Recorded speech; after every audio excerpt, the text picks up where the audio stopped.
마가복음 5장 34절부터 36절까지의 말씀입니다. 한 절 한 절 교독하고 마지막 절은 합독하도록 하겠습니다. 먼저 읽겠습니다. 예수께서 이르시되 딸아 내 믿음이 너를 구원하였으니 평안히 가라. 내 병에서 누여 건강할지어다.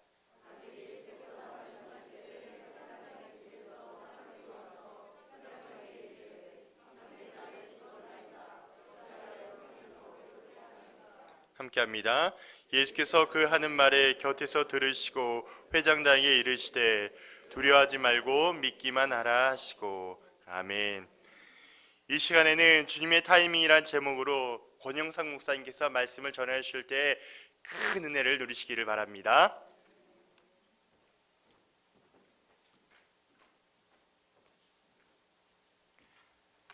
성도 여러분 반갑습니다. 좋은 아침입니다. 일주일 동안 잘 지내셨죠? 예. 주님의 은혜를 사모하는 마음으로 예배의 자리에 나오신 모든 분들에게 하나님의 귀한 은혜가 넘치기를 소망합니다. 저는 이번 주까지 7주 동안 어차피 인생은 타이밍이라는 주제로 성도 여러분들과 은혜를 나눴습니다. 이번 주가 마지막 시간인 만큼 지난 6주간 다루었던 타이밍에 관한 주제를 잠깐 같이 상기하는 것도 의미가 있겠다는 생각이 들었습니다. 첫 주에는 기회의 타이밍, 창세기 15장에 아브라함과 롯이 서로 이별하는 장면을 통해서 기회의 타이밍에 대해서 살펴봤습니다. 두 번째 주는 질문의 타이밍, 요나서 4장에 등장하는 요나와 하나님 사이의 질문을 통해서 같이 생각을 나눴고요. 세 번째 시간은 다시 사랑할 타이밍, 누가복음 15장의 탕자의 비유 속에 특별히 둘째 아들의 이야기에 초점을 맞춰서 은혜를 나눴습니다. 그 다음에는 네 번째 시간으로 용서의 타이밍, 그리고 다섯 번째가 다시 사랑할 타이밍, 첫째 아들, 탕자의 비유에서 첫째 아들의 얘기를 살펴봤고요. 또 지난주에는 여섯 번째 시간으로 역전의 타이밍에 대해서 성도 여러분들과 함께 나눴습니다. 이렇게 그 타이밍에 대한 주제를 나누면서 우리는 생각하게 됩니다. 무슨 종류의 타이밍이든지 우리는 그냥 앉아서 기다리면 되는 건가? 아니면 우리가 적극적으로 이 타이밍이라는 것을 만들어가고 타이밍을 선택하면서 그렇게 개척하면서 나가야 되는가? 만약에 타이밍이 그냥 앉아서 기다리는 것이라면 우리가 그것을 놓치지 않는 방법은 무엇일까? 아니면 반대로 적극적으로 타이밍을 우리가 만들어가고 선택하는 것이라면 적극적으로 타이밍을 만들기 위해서 우리는 어떤 노력이 필요한가? 이런 질문을 하게 됩니다. 이런 모든 질문은 결국 주님의 타이밍에 대한 질문으로 수렴되게 됩니다.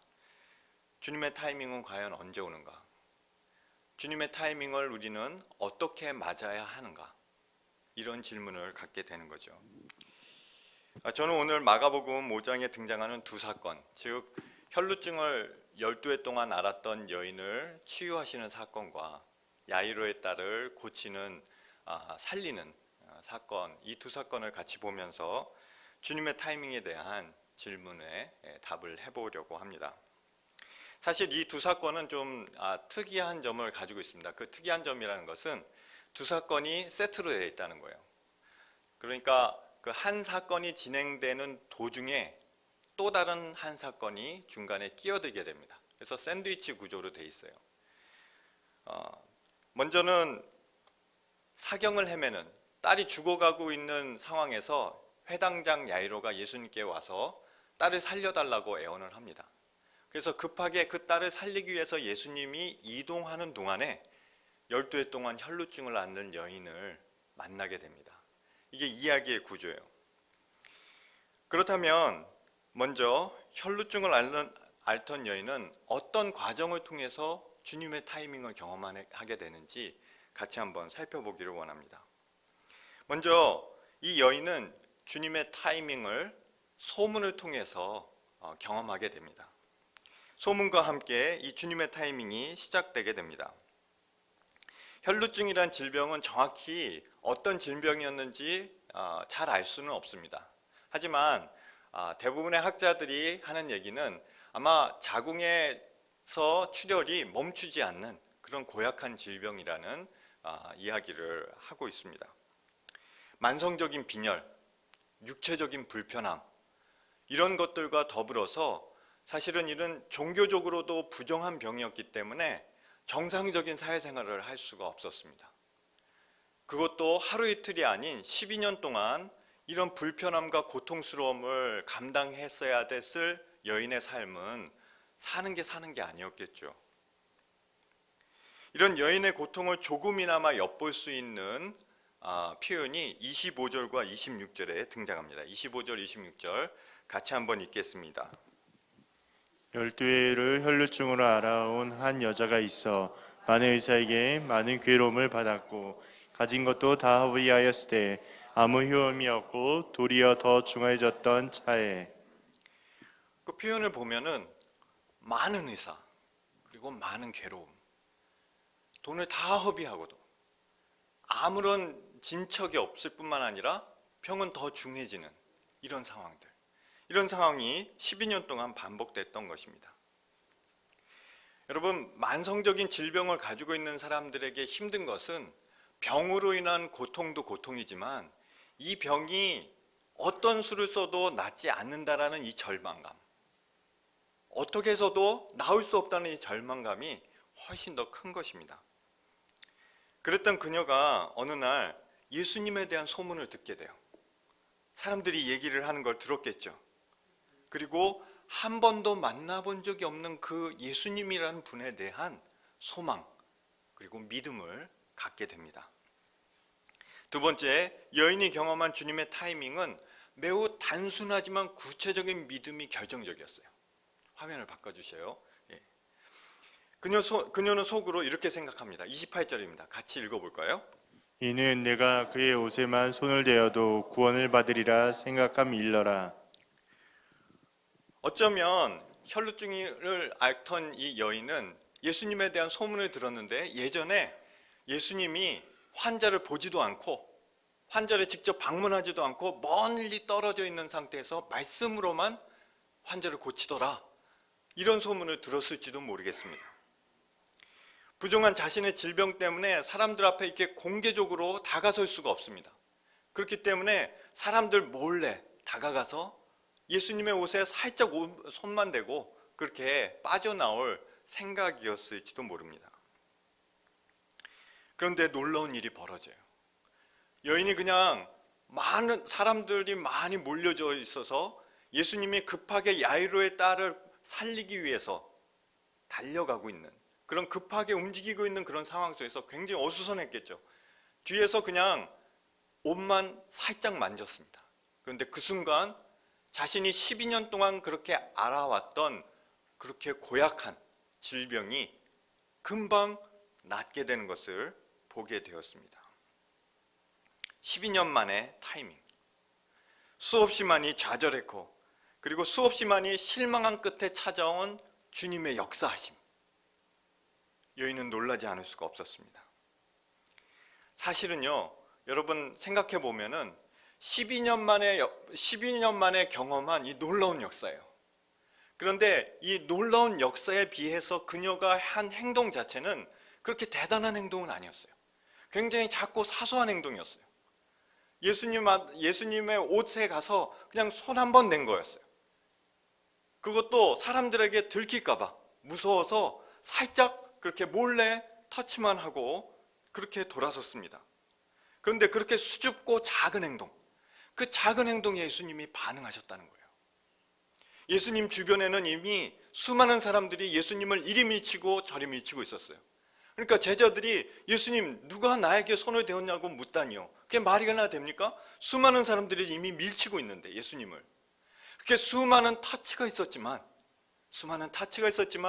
여인의 이 수줍은 터치 한 번, 여인의 이 작은 터치 한 번만에 예수님은 그 터치만을 반응을 하셨다는 것, 이것이 놀라운 것입니다. 여러분, 우리가 위대한 주님의 타이밍을 경험하기 위해서 그만한 크기의 우리의 행동이 필요한 게 아니에요. 우리가 하나님의 놀라운 기적을 체험하기 위해서 그만한 크기와 그만한 수준의 행동과 뭐 그런 것을 하나님께서 원하는 것이 아니라는 것입니다. 여인처럼 이렇게 비록 작고 사소하지만 그녀의 입장에서 할 수 있는 최선을 했던 것처럼 우리도 역시 하나님의 위대한 타이밍을 경험하기 위해서 필요한 것은 어쩌면 예수님을 기대하는 그 단순한 믿음으로 내뻗는 나의 손, 내딛는 나의 발, 그 지극히 작고 사소한 누구나 할 수 있지만 지금 나로서는 내가 할 수 있는 최선을 할 때 주님이 거기에 반응하신다는 것을 깨달을 수 있습니다. 저는 작지만 저의 이 단순한 기도를 통해서 하나님의 놀라운 역사를 경험한 그런 은혜가 있었습니다. 30년 전 군생활을 할 때였습니다. 어느 날 부대에서 예레미야 33장 1절에서 3절 말씀을 읽고 있었습니다. 예레미야가 아직 시위대 뜰에 갇혀 있을 때 여호와의 말씀이 그에게 두 번째 임하니라. 이르시되 이를 행하시는 여호와, 그것을 만들며 성취하시는 여호와, 그 이름을 여호와라 하는 이가 이와 같이 이르시도다. 너는 내게 부르짖으라. 내가 내게 응답하겠고 내가 알지 못하는 크고 은밀한 비를 내게 보이리라. 이 말씀을 읽는데 시위대 뜰에 갇혀있는 예레미야와 군부대에 묶여있는 저의 처지가 비슷하다는 생각을 하게 됐습니다. 그러면서 예레미야가 받은 이 약속의 말씀처럼 저도 하나님의 내가 알지 못했던 크고 은밀한 일을 좀 보았으면 좋겠다라는 소망을 갖게 되었습니다. 그래서 군대 교회 신우회 회원들과 함께 이렇게 하자고 그랬어요. 우리가 방문하지 못한 주변에 10여 개의 부대들이 있었습니다. 그 부대들을 위해서 기도하자고. 우리가 할 수 있는 일이 아무것도 없습니다. 뭐 사병이고 또 군대이기 때문에 내가 마음대로 원하는 대로 그 부대 가서 뭐 복음을 전하거나 사역을 할 수 있는 것도 아니었죠. 기도하자고. 그렇지만 기도하는데 매일 모여서 뭐 기도회를 할 수 있는 것도 아니니까 기도 카드를 조그맣게 만들었어요. 그리고 그 10개의 부대를 한 달에 한 부대씩 돌아가면서 집중적으로 기도하기로 했습니다. 한 부대씩 기도하는 거예요. 그 한 부대씩 기도를 하는데 기도회를 할 수가 없으니까 각자 있는 처소에서 하루에 3번 밥 먹을 때, 식사 기도할 때 잠시만이라도 그 부대에 하나님의 놀라운 역사가 일어나게 해주십시오. 그렇게 잠깐씩 기도하기로 했어요. 잠자기 전 1분 동안만이라도 하나님이 그 부대를 향해서 놀라운 역사를 일으켜 주시라고, 그 부대에 있는 영혼을 불쌍히 여겨달라는 기도를 하기 시작했습니다. 기도는 굉장히 간단했어요. 기도하자는 그런 마음은 그냥 단순한 믿음에서 시작을 했습니다. 근데 이렇게 기도한 지 2주 만에 하나님이 역사하시는 것을 우리는 볼 수가 있었습니다. 어느 신우 회원이 업무 때문에 그 부대를 방문했다가 실수로 기도 카드를 떨어뜨린 거예요. 부대에. 근데 그 부대의 주임 상사가 우연히 그 떨어진 기도 카드를 발견하게 됩니다. 그리고 이분은 사실은 워낙 신실한 크리스찬이었어요. 그렇기 때문에 누군가 자신의 부대를 위해서 이렇게 기도하고 있다는 것에 큰 감동을 받게 됩니다.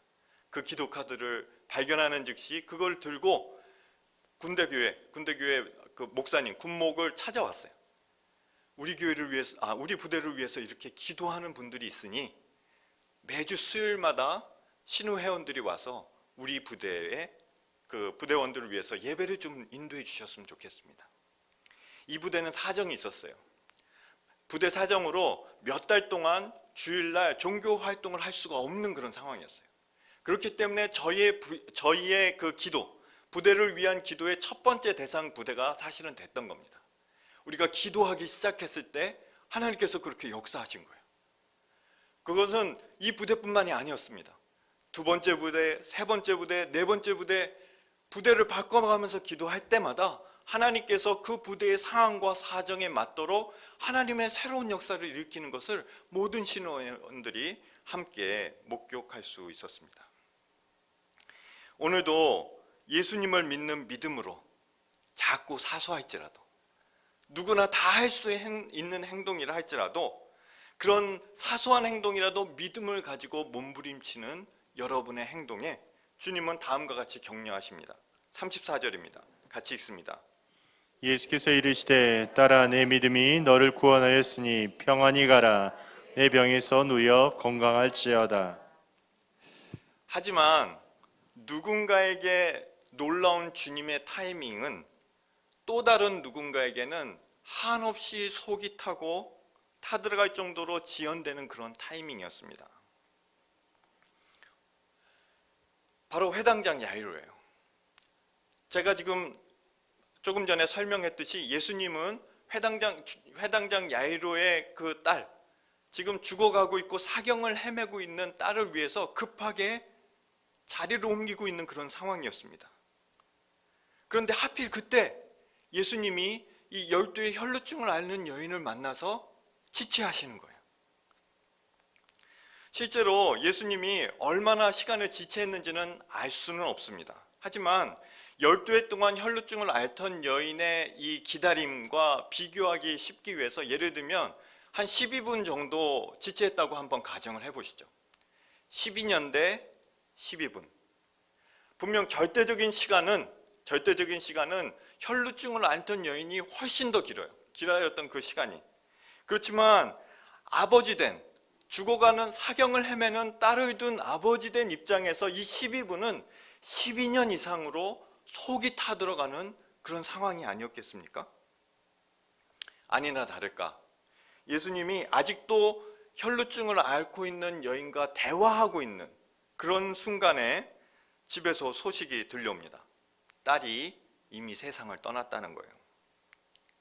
아버지 입장에선 얼마나 한스러웠을까요? 조금만 서둘렀더라도 하필 이 타이밍에 저 여자가 방해만 하지 않았더라도 좀 나중에 고쳐달라고 할 일이지 하필 이때 하는 생각이 들지 않았을까요? 그런데 곧바로 예수님의 격려의 말씀이 들려옵니다. 36절입니다. 예수께서 그 하는 말을 곁에서 들으시고 회당장에게 이르시되 두려워하지 말고 믿기만 하라 하시고. 여러분, 우리가 분명 봤듯이 12의 혈루증을 앓는 여인의 경우에는 그녀가 주님의 타이밍을 경험하는 데 있어서는 그녀의 그 단순한 믿음이 결정적이었어요. 그 작고 사소한 그 한 행동이 결정적이었습니다. 그런데요, 야이로의 경우는 그나마 있던 믿음마저도 무너지는 순간이에요. 여인처럼 그 작고 사소한 누구든 할 수 있는 그 행동마저도 할 수 없을 만큼 절망적인 상황이었어요. 이런 상황에서는 이번에는 예수님이 이끌어 가십니다. 이게 놀라운 거예요. 아무런 행동도 할 수 없을 정도로 모든 희망과 모든 기대를 무너뜨릴 수밖에 없는 그런 상황에서 주님이 야이로의 믿음을 붙들어 주세요. 무너지지 말라고, 주저앉지 말라고. 이것이 바로 주님이 친히 그의 믿음을 이끌어가서 주님의 타이밍을 경험할 수 있도록 한 야이로의 경험이었던 것입니다. 사랑하는 성도 여러분, 인생에서 무너질 만한 상황이 얼마나 많습니까? 다 포기하고 싶은 마음,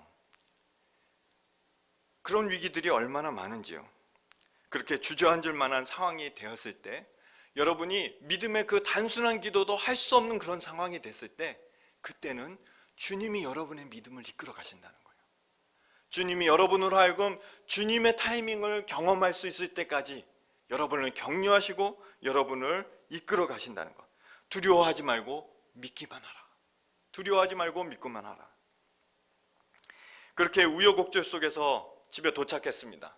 집은 이미 초상집이에요. 동네 사람들이 모였어요. 딸의 장례를 준비하기 위해서 이리저리 어수선하고 부산한 그런 상황이었어요.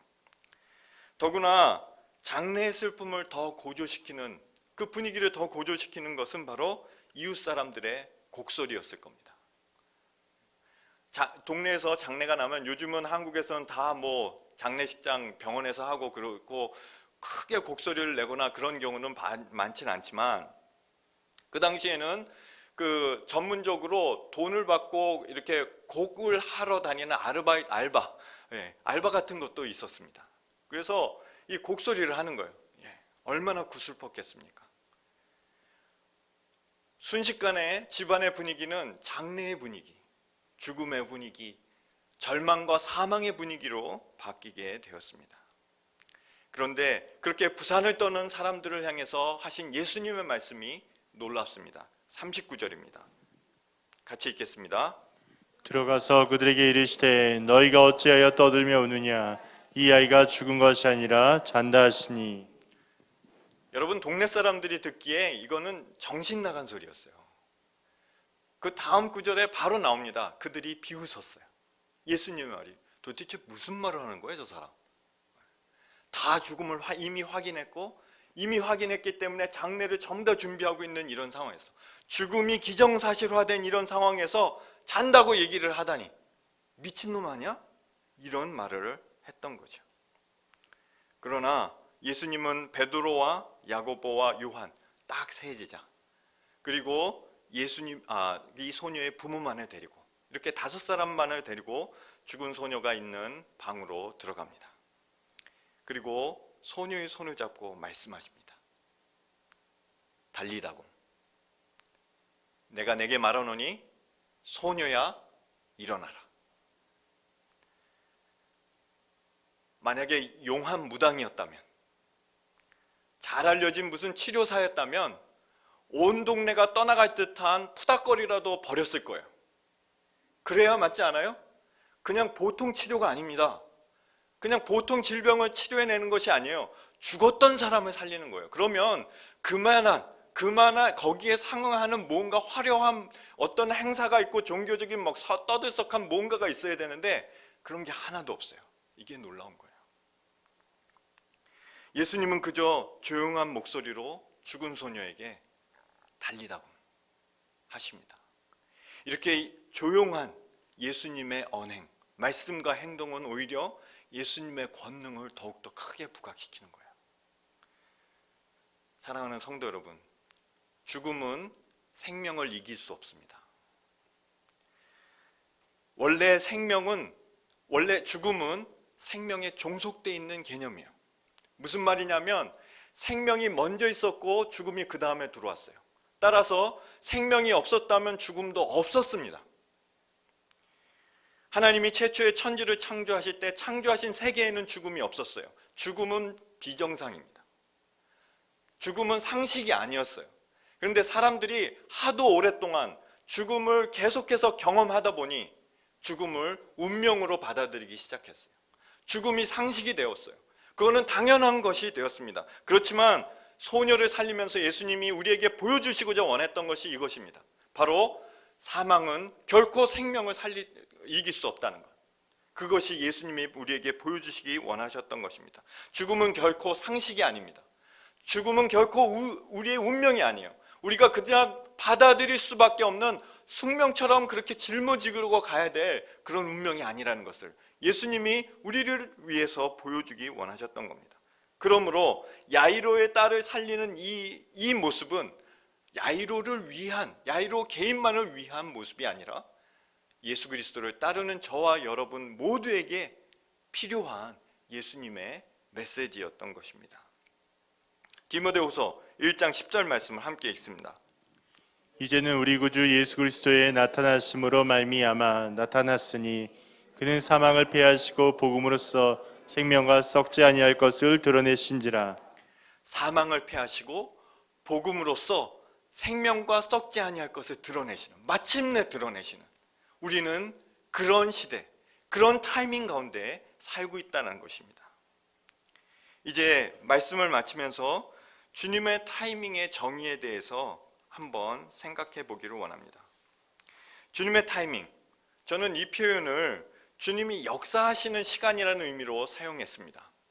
주님의 타이밍이란 주님이 역사하시고 주님의 뜻이 이루어지는 시간, 그 타이밍을 의미한다고 할 수 있습니다. 그렇다면 언제가 과연 주님이 역사하시는 시간일까요? 과연 언제가 주님이 역사하시는 시간일까요? 언제가 과연 주님의 뜻이 이루어지는 시간일까요? 오늘 본문에서 보면 그 답은 분명합니다. 혈루증을 앓던 여인이 치유되는 그 순간, 죽었던 야이로의 딸이 죽음에서 살아나오는 그 순간이야말로 주님의 뜻이 이루어지고 주님의 역사하시는 그런 시간이라고 볼 수 있습니다. 하지만 뭔가 세상이 뒤집히는 특별한 사건이 있어야 주님이 역사하시는 것일까요? 코로나 사태로 깊이 신음하는 이 시간, 언제 이 모든 위기가 끝날지 아무도 모르는 사이에 속절없이 기다려야만 되는 이 시간은 아무런 의미가 없는, 주님이 역사하지 않는 그런 시간일까요? 주님은 그 모든 사명을 다 마치시고 십자가에서 이렇게 말씀하셨습니다. 다 이루었다. 다 이루었다. 지금 우리는 예수님이 이루신 이 생명 역사, 사망을 패하시고 생명과 썩지 아니할 것을 드러내신 이 새 시대, 새 언약의 시대에 모두 다 살고 있습니다. 예수님은 하나님 나라가 어느 때 임하느냐는 바리새인들의 질문에 대해 하나님의 나라는 너희 안에 있느니라 이렇게 말씀하셨어요. 이 말은 너희 마음 안에 있다는 말이 아니에요. 하나님 나라는 너희 중에서 지금 대화하고 있는 내가 너희에게 임했을 때, 지금 와 있을 때 이미 임했다는 거예요. 하나님 나라는 이미 임했다는 것입니다. 어느 시점에 예수님이 역사 가운데 나타나시는 그 시점에. 인류 역사는 BC와 AD로 나뉩니다. BC, Before Christ, 그리스도 이전의 시대. AD, 안노 도미니, 이건 라틴어입니다. 안노 도미니, 이것은 우리 주님의 시대. 우리는 주님의 시대에 살고 있는 거예요. 우리는 이미 주님의 타이밍에 살고 있는 겁니다. 우리는 이미 주님이 다스리고 주님이 역사하시며 주님의 뜻이 이루어진 그 시대에 살고 있는 것입니다. 따라서 우리의 질문은 언제 주님이 역사할 것인가가 아니라, 우리의 질문은 과연 어떻게 이미 이루어지고 이미 와 있는, 이미 다가와 있는, 이미 내 앞에 와 있는 그 이루어진 하나님 나라, 주님의 역사를 어떻게 알아차릴까? 그것이 우리의 질문이어야 되는 것입니다. 알아차림. 우리는 모두 하루하루가 답답한 기다림의 시간을 보내고 있습니다.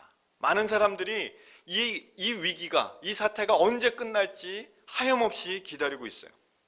그렇지만 더 무서운 것은 아무도 모른다는 거예요. 이 답을. 어쩌면 이 위기가 이제 시작에 불과할지도 모른다는 불안감이 더 큰 그런 상황에 있습니다. 주님의 타이밍을 알아차릴 수 없는 사람들에게 있어서 이 시간은 고통스럽기만 하는, 의미 없는, 그냥 낭비되는 그런 기회들이기 때문에 훨씬 더 불안할 수밖에 없을 것입니다. 그러나 주님의 타이밍을 사는 성도들에게는 이미 이루어졌고 이미 완성되었으며 이미 역사하고 계신 하나님의 타이밍을 알아차리는 귀한 기회가 된다는 것이죠. 설령 우리가 여전히 혼란스럽고 여전히 막막하더라도 우리는 믿음이 있습니다. 주님은 지금 이 순간에도 역사하고 계시며 그 역사는 충분히 역동적이고 파워풀하며 권능이 있으며 죽음을 이기는 권세라는 것을 우리는 알고 있습니다.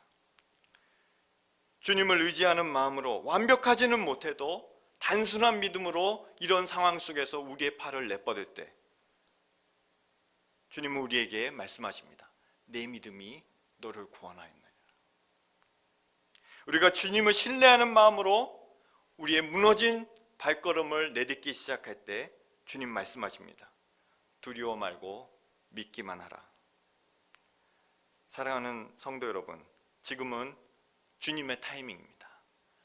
여러분에게 이미 와 있는 주님의 타이밍, 이미 역사하시고 완성되어 있는 주님의 타이밍을 알아차릴 수 있는 귀한 여러분의 일상이 되시기를 소망합니다. 이 말씀을 생각하시면서 찬양하시겠습니다. 내 안에 이미 들어와 있고 나의 삶을 완성해 가시는 주님을 찬양하겠습니다.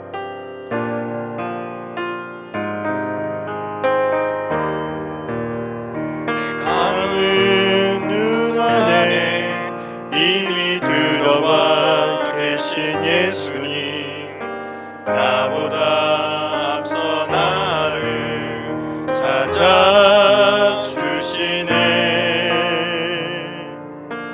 내 뻗은 두 손 위로 자비하시네. 주시니 언제나 먼저 나를 위로하시네. 내 노래 가운데 함께 즐거워하시는 늘 나의 기쁨이 되시네. 수많은 사람 중에 나를 택해 잡으시고 눈물 거두어 빛살가루 채우시니 그분은 내 자랑 나의 기쁨 나의 노래 나의 전부 되시네. 축도하겠습니다. 이제는 예수 그리스도의 귀한 은혜와 아버지 하나님의 극진하신 사랑과 성령님의 교통하심이 코로나 사태 가운데서 주님의 역사하심과 주님의 타이밍을 기대하고 믿음으로 한 걸음 한 걸음 나아가기를 소원하는 사랑하는 소풍교회 모든 성도들에게와 이 나라의 민족 가운데 또 온 세계 가운데 이제로부터 영원토록 함께 있을지어다.